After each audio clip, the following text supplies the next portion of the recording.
We've got 13 horses here, and if you go down the list, we've got Might and Power, Doremus, the two great Melbourne Cup winners, the old warriors that went head to head. You go to the next paddock, we've got Better Loosen Up and Paris Lane. Better Loosen Up, the sort of Cox Plate winner, the only Australian horse to ever win a Japan Cup, the Mighty Warrior.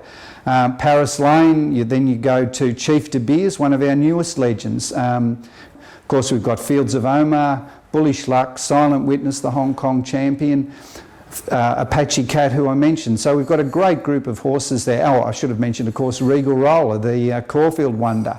Great, you know, horse on his day, soft track, home track. That was when he won, and he's a great, gentle horse, always good for a pat.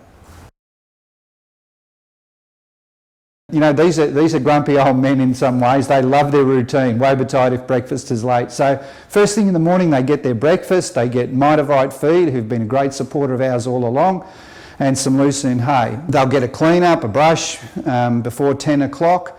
11 o'clock we'll have our first public tour. So at 11 o'clock and 2 o'clock daily there'll be groups of people come in. And of course the horses love that. They're used to routine, they're used to having people around. They really enjoy that part of it. They'll get an afternoon, and then they'll have maybe a snack in the middle of the afternoon, and then they get their night feed. Things outside of routine, you know, if there's a truck or a bus or a marquee being put up here, they're all going, oh, what's going on there? What's happening? You know, this is all excitement, and things are different for them. Yeah, so this is Apache Cat, one of our newest legends. I guess the outstanding feature about him is his markings. And what we find, you know, he's one of our more contemporary horses, but certainly for young people, they love him because of his difference. He's got the white face, he's the Phantom of the Opera. Quite a lot of people expect that they're going to see a horse with a full white face, a Hereford in some ways, but no, he's got the half white face, he's got the white socks, but he's got that little bit of extra attitude. And he was also a very, very brave racehorse in his own right. You know, he won the Doomben 10,000 twice, he's in the Doomben fraternity. But, you know, and these experiences are what we've taken him on the road with as well. He's been up to Doomben, he's been right in Queen's Park in downtown. Late last year he visited the Royal Children's Hospital, you know, to the sick kids, and he was an absolute hit. He was a gentleman with the kids. He loves a camera, he knows when to put his ears forward, so he's very, very popular. Now he's stabled with Rogan Josh, you know, the Melbourne Cup winner, one of Bart's Cup winners. Really they're a bit of an odd couple if you look at them, because this fellow's got a little bit of attitude, the self-confidence in your face a little bit more. Joshy, he's a relaxed horse. He's a real Bart Cummings horse. You know, Bart's got him relaxed. So they're an odd couple, but they get on really well together. So we've got Apache Cat and Rogan Josh, the odd couple with Bryony and Steph. You know, these two horses, as I mentioned, we've got the Sprinting Champion, and then we've got the Relaxed Stayer, the Bart Cummings, the Rogan Josh, the horse that was owned by Wendy Green, the school teacher, won the Melbourne Cup. All right, so this is Might and Power, the People's Champion, one of the most popular horses on the property.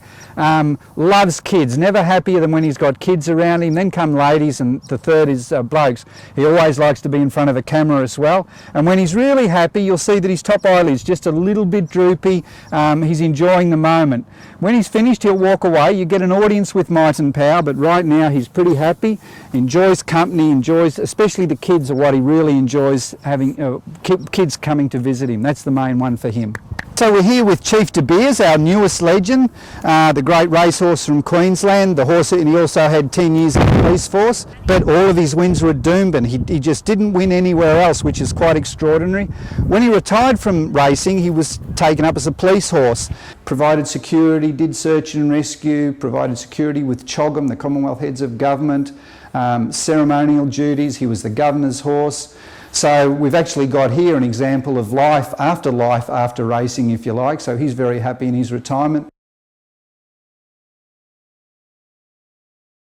I guess the vet care and looking after these horses, my background is in veterinary science, but we also have backup from Flemington Equine. We have great backup from the vet school at Werribee. They've done some surgery on a couple of our horses. Vipa Labs do 6 monthly blood tests for the horse. We weigh them on a monthly basis. And then of course, No Foot, No Horse. Cole Lacey takes care of the feet with Laura Smith. We've got Shannon Lee, our specialist equine dentist.